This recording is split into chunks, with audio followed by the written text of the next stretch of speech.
గాంధీ భవన్లో అందుబాటులో ప్రజాప్రతినిధుల కార్యక్రమం ప్రారంభమైంది. ఈ కార్యక్రమంలో చొప్పదండి ఎమ్మెల్యే మేడిపల్లి సత్యం పాల్గొని ప్రజల నుంచి వినతులు స్వీకరించి సమస్యల పరిష్కారం కోసం ఆయా శాఖల అధికారులతో మాట్లాడారు.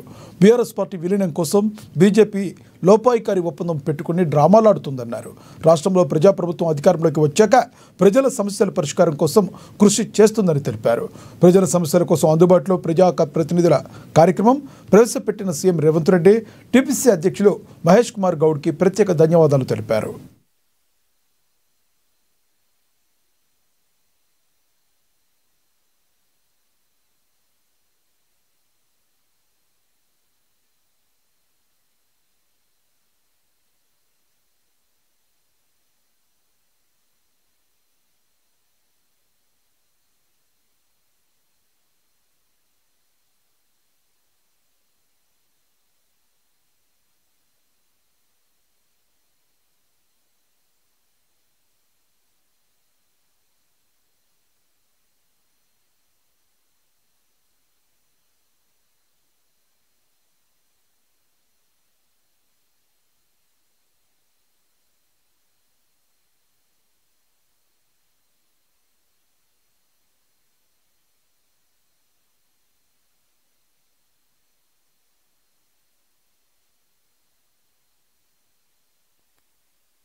కేంద్ర ప్రభుత్వం ప్రజాస్వామ్యాన్ని ఖూనీ చేస్తుందని